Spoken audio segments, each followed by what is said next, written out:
ఇది అన్యాయము. ఇదంతా ఒకే వర్గానికి మరి అవార్డులు ఇస్తున్నారు. అందువల్ల ఈ అవార్డు నేను తీసుకోనంటాం తప్పేమన్నా ఉందా? అసలు భారతరత్న ఇచ్చినటువంటి వాళ్ళు కూడా తిరస్కరించారు భారతదేశంలో. ఎందుకంటే ఈ ప్రభుత్వం ఇచ్చేటువంటి అవార్డులు మాకు అక్కర్లేదు, ఈ ప్రభుత్వం సరైన పరిపాలన నిర్వహించటం లేదని. అలాగే పద్మశ్రీలు, మరి పద్మభూషణ్లు, ఇలాంటివన్నీ ఆఖరికి ఎస్ జానకి గారు కూడా తిరస్కరించారు ఆమెకి పద్మభూషణ్ వస్తే. మరి అలాంటి వాళ్ళందరూ కూడా అదే మాట్లాడారు, సరిగ్గా ఈ ప్రభుత్వ వ్యవహారం సరిగ్గా లేదు కనుక మేము తిరస్కరిస్తున్నామని. ఆ విధంగానే పోసాని కృష్ణమురళి గారు కూడా తనకు వచ్చినటువంటి అవార్డుని తిరస్కరిస్తూ న్యాయంగా రాలేదు, ఈ ఒకే వర్గం ఈ విధంగా నిష్పక్షపాతంగా వ్యవహరించకుండా ఈ విధంగా చేస్తుందని చెప్పి ఆయన విమర్శిస్తే, 5 ఏళ్ల నాడు ఎప్పుడో విమర్శిస్తే అది తీసుకొచ్చి ఈరోజు ఆయన మీద కేసు పెట్టి పాపం ఆయనకి ఎన్ని ఆపరేషన్లు అయినాయి అంటే అండి మాకు తెలుసు. అసలు గొంతు పోయింది. ఆయన దాదాపు నెల రోజులు డాక్టర్లు మాట్లాడొద్దని చెప్పారు, అదేవిధంగా ఆపరేషన్లు అయినాయి.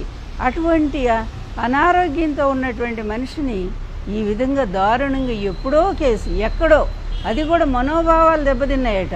ఏమయ్యా మీ వల్ల ఎంతమంది మనోభావాలు దెబ్బతిన్నాయి?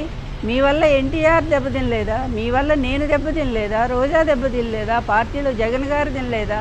భారతమ్మ గారు తినలేదా? మీరు సాగించిన అకృత్యాలు, అరాచకాలు, అన్యాయాలు అన్నీనా? తప్పులన్నీ మీరే చేస్తారు. పోలీసుల మీద మీరు చేసిన దాడులు ఎంత భయంకరమైనవి, అవేమీ కేసులు లేవు, అన్నీ కొట్టేయించుకుంటారు. ఈరోజు ఒక్క మాట అన్నందుకు, తనకు వద్దన్నందుకు తీసుకెళ్ళి ఎక్కడో కడప జైల్లో పెడతారు. ఎంత దారుణం! 65 ఏళ్ల వయసున్న మనిషిని అప్పుడు కూడా అంతేగా, మీకు న్యాయం ఎక్కడుంది? 75 ఏళ్ల వయసు ఉన్నటువంటి వ్యక్తిని ఆ రోజు అన్యాయంగా దించి ఆయన ప్రాణాలు పోవటానికి ఆ రోజు కారకులయ్యారు. ఈరోజు కూడా ఈ విధంగా మరి అనారోగ్యంతోనూ మరి బాధపడుతున్నటువంటి వ్యక్తిని, పైగా నాకు రాజకీయాలు కూడా వద్దు, నేను ప్రశాంతంగా ఉంటాను ఇంట్లో అని ఆయన రాజకీయాలను కూడా వదిలేసినటువంటి వ్యక్తిని ఒక కక్షపూరితంగా మీ స్నేహితులు చెప్పారని నిజంగానే అడుగుతున్నాను. పవన్ గారు, ఆ రోజు ఆయన భార్యని మీరు ఎంత విమర్శించారండి? ఆయన భార్య పాపం ఇంట్లోంచి ఎప్పుడన్నా బయటకు వచ్చిందా? అటువంటి ఆమె మీద కూడా మీ మనుషులను పంపించి నిందలేయించారే. మీ కక్ష తీర్చుకోవడానికి ఈరోజు మళ్ళీ ఆయన తీసుకొచ్చి ఈ విధంగా చేస్తారా?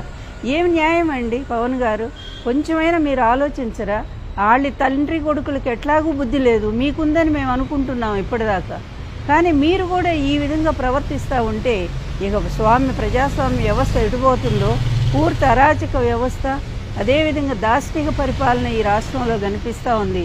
ఆంధ్రప్రదేశ్ ప్రజలకు మీరు వరగూడిందేం లేదు, మీకు వరగబెట్టిందేమీ లేదు.